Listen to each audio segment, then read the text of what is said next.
मेरे प्यारे दोस्तों नमस्कार। आज नाग पंचमी है। आप सभी को नाग पंचमी की हार्दिक शुभकामनाएं। मैं आप सभी से नाग पंचमी के बारे में कुछ बताना चाहती हूं। जैसा कि आप सबको पता है, फिर भी मुझे ऐसे लगा कि एक बार आप लोगों के बीच में आके नाग पंचमी के बारे में कुछ बातें करनी चाहिए। हमारे भारतीय संस्कृति में नाग पंचमी को पूरे देश में अलग अलग तरीके से मनाया जाता है, लेकिन हम अवध क्षेत्र वाले लोग हैं, जो पूर्वांचल के लोग हैं। हमारे यहाँ नाग पंचमी को सावन भादों का पहला त्यौहार माना जाता है और इस दिन गुड़िया गुड्डे का खेल जो पहले के ज़माने में होता था, जो बच्चे मोबाइल इंटरनेट इन सब चीज़ों से दूर रहते थे, गुड़िया गुड्डे खेलते थे। उस गुड़िया का बहुत विधि विधान से, और उसकी एक बहुत लंबी प्रक्रिया है, उसके बारे में कभी फिर चर्चा करेंगे।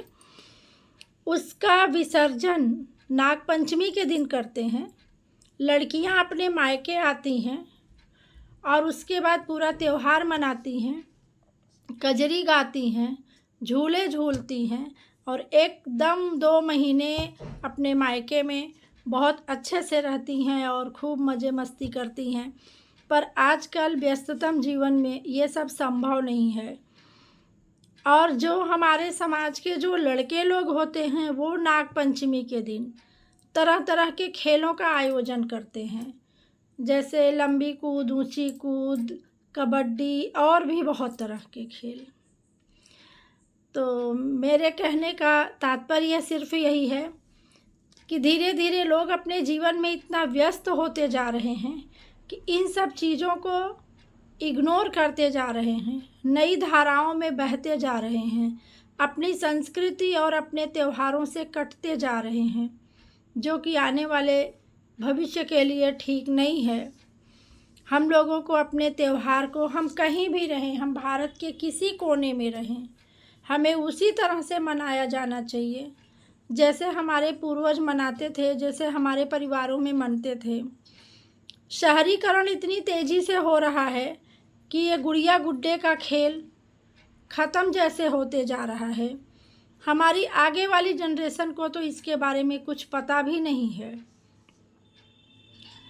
जो बच्चे गर्मी की छुट्टी में गुड़िया गुड्डा बनाते थे, खेलते थे, नाग पंचमी के दिन उनका विसर्जन तालाबों में उनके भाई करते थे और जो बीच बीच में उनको छेड़छाड़ करते थे, उनके गुड़िया को परेशान करते थे, जो नोक झोंक होता था, वो एक दिन नाग पंचमी का ऐसा होता है कि सभी बहनें अपनी गुड़िया को जब भाइयों के हवाले करती हैं तो तालाब में ले जाते हैं और उसको पीट पीट के खूब मस्ती करते हैं।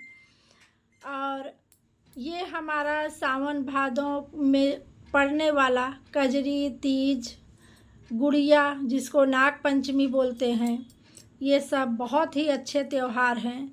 पहले तो पकवानों में भी अनरसा, जलेबी, यही मुख्य चीज़ें हुआ करती थी, लड्डू। अभी तो बहुत तरह की मिठाइयाँ आ गई हैं। लोग सोशल मीडिया में एक दूसरे की नकल करते जा रहे हैं, अपनी मूल विधा को छोड़ते जा रहे हैं, अपनी संस्कृति से हटते जा रहे हैं।